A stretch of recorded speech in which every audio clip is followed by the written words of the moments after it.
Hello, beautiful homemakers. Today I'm reading October with Bettina from the 1917 book, 1,000 Ways to Please a Husband, with Bettina's Best Recipes. October with Bettina. O hazy month of glowing trees, and colors rich to charm our eyes, yet not less fair than all of these are mother's fragrant pumpkin pies. Chapter LX, Chapter 60. A kitchen shower for Alice. "Did you want me for something, Mary?" asked Alice at the door. "Mother said you had telephoned." "Come in!" cried 10 girls at once, while Bettina whispered to Ruth, "Thank goodness she's come. The muffins are all but done." "What in the world?" asked Alice. "A party for you.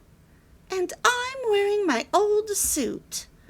We caught you this time, but never mind. Come in and take off your things." As soon as Alice reappeared in the living room, a small table was drawn up before the open fire. 2 girls appeared, wearing gingham aprons and carrying overflowing market baskets. "This is a kitchen shower for you, Alice," Ruth explained somewhat ceremoniously. "But if you are willing, we will use the utensils in serving the luncheon, and afterwards present them to you. May we unpack the baskets?" "Do," said Alice, laughing. From the larger basket, Ruth removed 12 white enameled plates of different sizes, suitable for holding supplies in the refrigerator, and 12 cross-barred tea towels. The latter she passed around to be used as napkins, and Mary distributed the plates. On the small serving table before the fire, a white muslin table cover was placed. As she unfolded it, Ruth read from the attached card, "If breakfast you should chance to eat upon the kitchen table, I'll make it dainty, fair and neat, so far as I am able." When the steel forks and spoons of various sizes were taken out and passed around, 2 glass measuring cups were found to hold loaf sugar wrapped in frilled paper. Upon one of these Ruth read, "Please eat us all, but let your sweet, sweet hours be duly treasured. For we belie the worldly eye. True sweetness cannot be measured." A glass rolling pin filled with stick candy came next, and its sentiments were read, and meanwhile the girls had begun to read aloud the advice pinned upon the tea towels, such as, "No matter what his whims and wishes, just tell him he must wipe the dishes," and, "But if he breaks a cup or plate, just throw the pieces at him straight." "What vindictive dish towels!" said Alice. "They're not a bit sentimental." When the contents had been removed and all the verses read, the large basket was presented to Alice, who read from its handle, to market to buy your supplies. You'll go there in person if careful and wise." "I will, Mr. Basket, with you over my arm," answered Alice.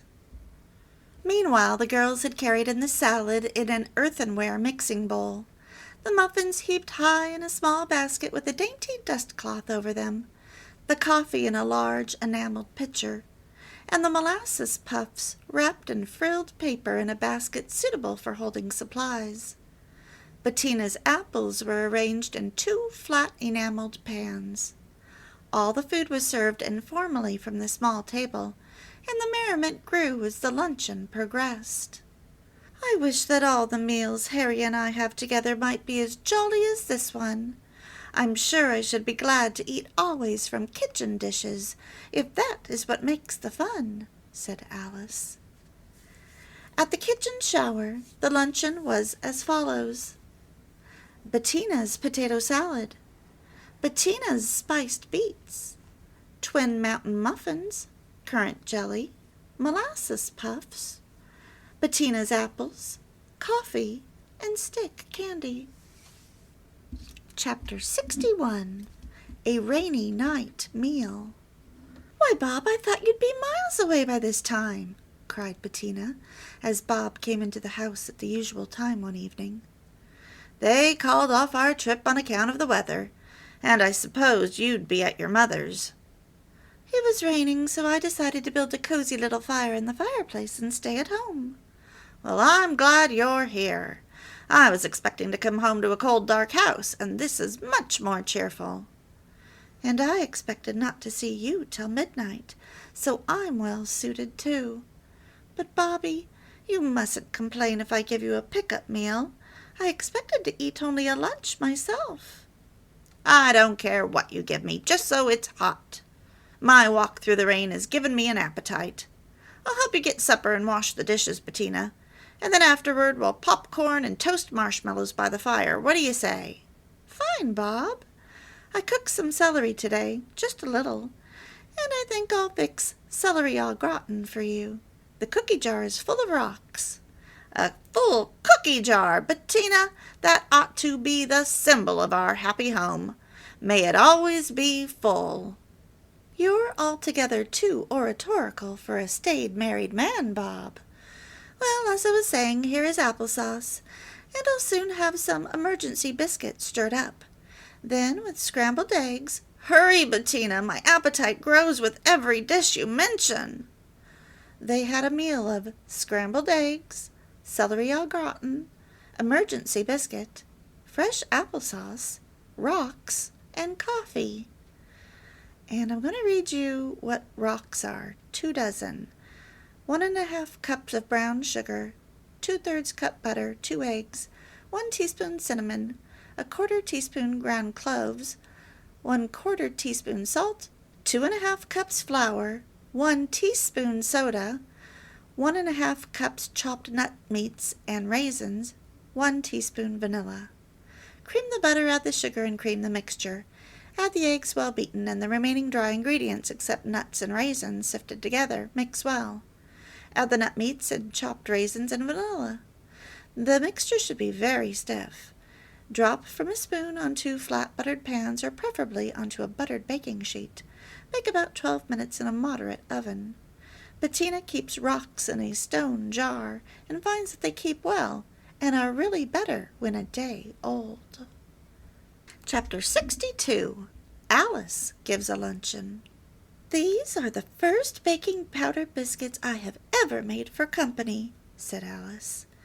"But I knew that I must begin sometime. Mother has gone out to spend the day. I persuaded her that my efforts to serve a luncheon would upset her nervous system completely.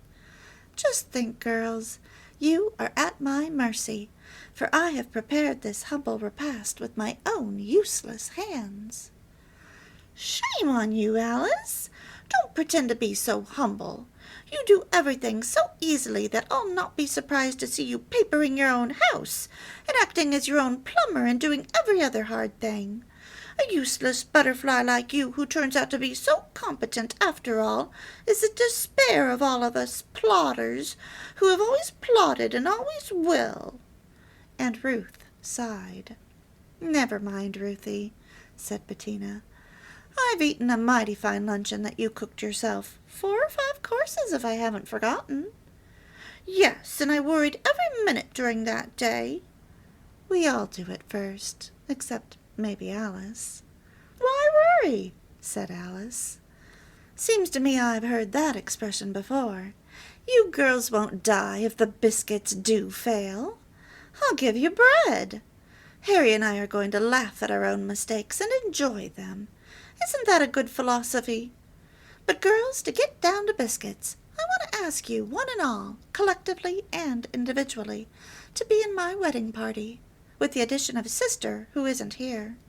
She and Bettina will be the matrons of honor. Will you?" "Will we?" they all cried with enthusiasm. The luncheon menu was as follows: salmon salad, green beans, butter sauce, baking powder biscuits, watermelon pickles, cream puffs, and coffee. Green beans in the butter sauce were 2 cups green beans canned, 1 tablespoon water, 1 teaspoon salt, a quarter teaspoon paprika, and 3 tablespoons of butter. Remove beans from the can and rinse with cold water. Add water, salt, paprika, and butter. Cook over a moderate fire for 3 minutes and serve. I have never put butter on my vegetables, but I learned the other day that when you put fat on vegetables, it helps you absorb the nutrients better. Who knew? They did. Chapter 63, Motoring with the Dixons. "Not through dinner yet?" exclaimed the Dixons at the door. "May we sit down and wait? It's a beautiful evening, and we've come to get you to take a long drive with us." "Fine," said Bob. "Come out to the dining room and talk till we're through." "And then I'll help Bettina clear off the table," said Charlotte. "Well, people, it looks like a good dinner, and Sherlock Holmes deduces, moreover, that you had roast lamb yesterday for your Sunday dinner."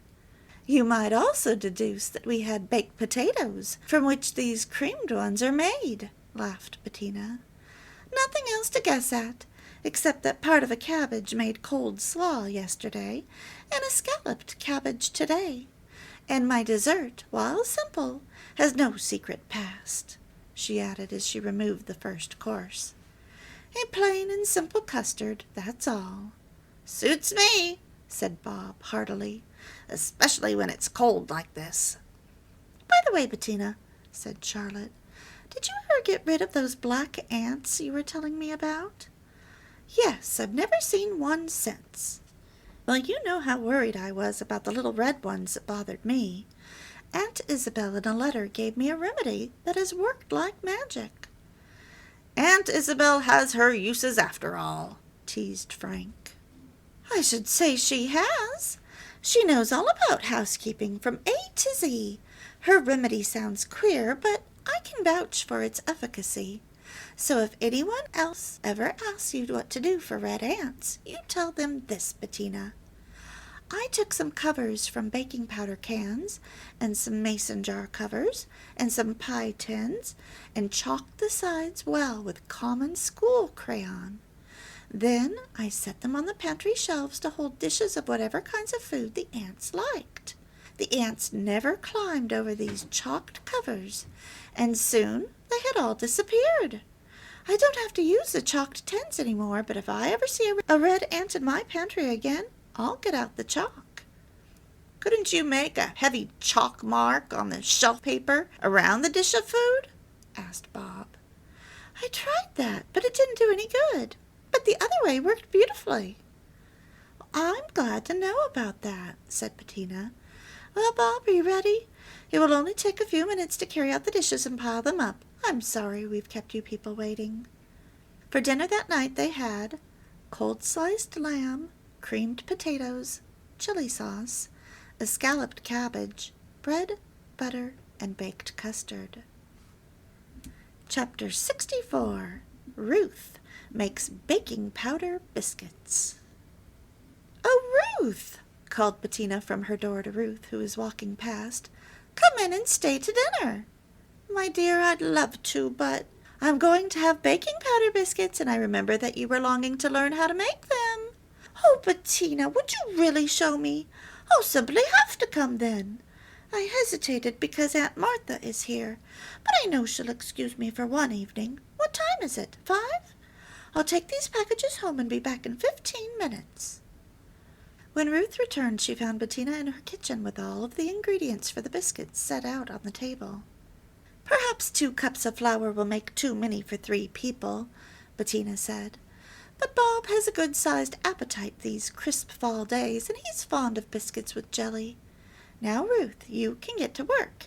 Sift the flour, baking powder, and salt together, and then cut the lard in this way with the knife. Fine.